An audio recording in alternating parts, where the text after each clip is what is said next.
तो दोस्तों बचपन में हम सबने बहुत सारे कार्टून्स देखे हैं और उन कार्टून्स में हमारे बहुत सारे फेवरेट कैरेक्टर भी थे जिन्हें देखने में हमें बहुत मजा आता था। लेकिन कुछ कार्टून कैरेक्टर बहुत एनोइंग होते थे जिनको देखते ही गाली देने का मन करता था। लेकिन हम बच्चे थे और मन के सच्चे भी, इसलिए हम गाली नहीं दे पाते थे। लेकिन आज हम खोल के देंगे, मेरा मतलब गाली नहीं, टेंशन मत लो, थोड़ा थोड़ा देंगे क्योंकि हम फैमिली फ्रेंडली कंटेंट जो बनाते हैं। तो चलिए बिना किसी देरी के शुरू करते हैं। छोटा भीम, ऑरेंज कलर का लंगोट पहनने वाला बच्चा जो टुनटुन मौसी के लड्डू खाने के बाद जॉनी सिन बन जाता है। अरे नहीं, मेरा मतलब जॉन सीना बन जाता है। मतलब लड्डू खाने से उसे पावर मिलती है। अबे साले, कब्ज और बवासीर कुछ नहीं होता है क्या तुझे? और भाई टुनटुन मौसी अपने लड्डू में ऐसा क्या डालती है भाई जिससे इस बच्चे को इतना पावर मिल जाता है? बाइगरा या स्टेरॉइड वगैरह डालती है क्या? मतलब भाई किसी को भी मार दे रहा है, किसी को भी आसमान में उड़ा दे रहा है भाई। ऐसा क्या डालती है भाई लड्डू में? और मैं भी भाई 1 महीने से बहुत कमजोर फील कर रहा हूँ। लगता है मुझे भी टुनटुन मौसी के लड्डू ही खाने पड़ेंगे। लगता है तुम लोग मेरे बातों को गलत समझ रहे हो। मैं तरबूज की बात नहीं कर रहा, मैं सही में लड्डू की बात कर रहा हूँ। और वो राजा इंद्रवर्मा एक नंबर का भड़वा राजा है साला। आमतौर पर किसी साम्राज्य पे अटैक होता है तो एक राजा अपने सेना को लेके लड़ने जाता है, पर हमारे भड़वे राजा तो बात बात पे छोटा भीम को बुलाते हैं। और अगर तुम अपने आप को यूजलेस फील करते हो तो एक बार ढोलकपुर के सैनिकों के बारे में सोचना। मतलब इनको किस बेसिस पे सैलरी मिलती है भाई? कौन सबसे पहले छोटा भीम को बुला के लाएगा? और मुझे लगता है राजकुमारी इंदुमती भी छोटा भीम की बेटी है, क्योंकि राजा इंद्रवर्मा जितना डिपेंडेंट छोटा भीम पे है, लगता है स्वागरात पे भी उसे ही बुलाया होगा।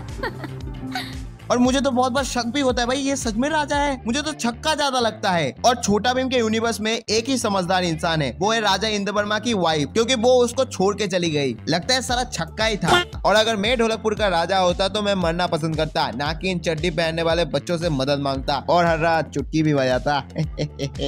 नोबिता, ये रोंदू बहन का लौड़ा, हमेशा पिट के चला आता है और हमेशा डोरेमोन के सामने रोता है और गैजेट लेता है, और वही गैजेट से जियान और सुनियो को परेशान करता है। और मैं बचपन में लिटरली प्रे करता था कि शिजुका की शादी डेकिसुगी के साथ ही हो जाए। और वो भाई क्यों करे नोबिता से शादी? ना वो दिखने में अच्छा है, ना वो पढ़ाई में अच्छा है, ना उसके पास पैसे हैं। और सब कहेंगे नोबिता का दिल बहुत अच्छा है। भाई डेकिसुगी का भी दिल बहुत अच्छा है, बस उसे स्क्रीन टाइम नहीं देते, क्योंकि उसे अगर स्क्रीन टाइम दे दिया तो सब बच्चों को पता चल जाएगा कि नोबिता कितना बड़ा चूतिया इंसान है। ओनली टाइम जब मुझे नोबिता ठीक लगता था बस मूवीज में भाई उसका ऑरा ही अलग है, और शो में ये तो टट्टी है। प्लस नोबिता एक बहुत बड़ा थरकी भी था, हमेशा शिजुका को नहाते हुए देखना था उसे, और हमें भी।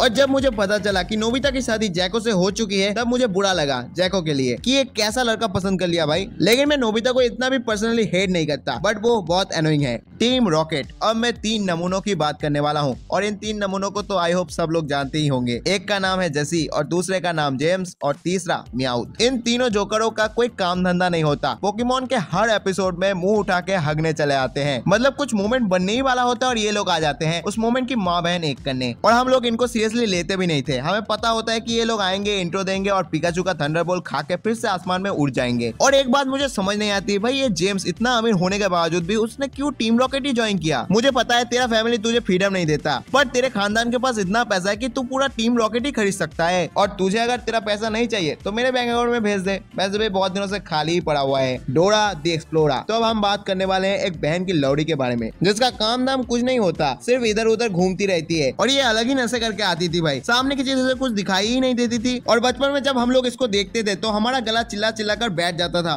बट इस बहन की लौड़ी डोरा को वो चीज दिखाई नहीं देता था। मतलब इसको कौन से लैंग्वेज में गाली दूं? बहन की लौड़ी शकल से भी अंधी थी और अकल से भी। जा जगह चश्मा खरीद, और अगर पैसा ना हो तो मुझसे मांग लेना, जीपे कर दूंगा। मीची और योशिरिन। तो अब हम लोग बात करने वाले हैं 2 भड़वे कपल के बारे में, योशिरिन और मीची। ये लोग झगड़ा करते हैं अपने घर में और सॉल्व करने जाते हैं पुलिस स्टेशन, नहीं, नोहरा फैमिली के घर में। और इसके अलावा सिंचन के घर में जब भी कुछ अच्छा बन रहा होता है तो ये दोनों ठूसने आ जाते हैं। और मुझे तो हैरी के लिए बुरा लगता है भाई, बेचारा इतनी मेहनत करके आता है ऑफिस से, और मिस्सी भी महीनों में एक बार अच्छा खाना बनाती है, और ये लोग आ जाते हैं ठूसने। और अगर हैरी में होता तो मैं नहीं सहता भाई। अरे भोसड़ी के भूख लगी है तो रेस्टोरेंट में जाओ ना भेंचोद, हाँ, ये खा लो मेरा। और सिंचन में इन दोनों को देखते ही मुझे गुस्सा आ जाता था। जब भी ये 2 चोमू कपल दिखते थे, या तो रोते थे या अपने आप की तारीफ करते करते थकते नहीं थे। लेकिन तुम जो भी कहो, ये दोनों जितना भी झगड़ा कर ले, पर एक दूसरे से बहुत प्यार करते हैं। तो इन दोनों को अपना प्यार करने दो, और अगर तुम न्यू हो तो चैनल को सब्सक्राइब कर दो और वीडियो को लाइक भी कर दो। और कमेंट में जरूर बताना इन 5 में से तुम्हें कौन सबसे ज्यादा एनोइंग लगता है। मुझे पता है तुम लोगों को इंटरेस्ट स्टोरी चाहिए, पर मुझे कुछ नया करना है, मुझे किसी का कॉपी बन के नहीं रहना। तो गाइस प्लीज सपोर्ट करो, क्योंकि मुझे खुद का नाम बनाना है। और big shout out for Sunny, मेरा दोस्त, जिसने उसने एक खतरनाक स्क्रिप्ट लिखा है। तो ये वीडियो में मैंने जो भी बोला ये मेरी बातें नहीं है, ये उसकी बातें हैं। तो जाओ डिस्क्रिप्शन में लिंक है उसके चैनल का, जाके उसको गाली दो। जस्ट किडिंग गाइस, दोनों को एक ही साथ इसी कमेंट में पेल दो। और तुम में से कोई अगर फ्री फायर खेलता है तो तुम सनी भाई के चैनल को भी विजिट कर सकते हो, क्योंकि वो फ्री फायर रिलेटेड वीडियो बनाता है और उसे सपोर्ट भी कर सकते हो। और बाकी मिलते हैं नेक्स्ट संडे, तब तक के लिए मैं बजाता हूँ चुटकी। मैं तो उलझ गई। तुम क्या सोच रहे थे बे? अच्छा बेटे, घटिया सोच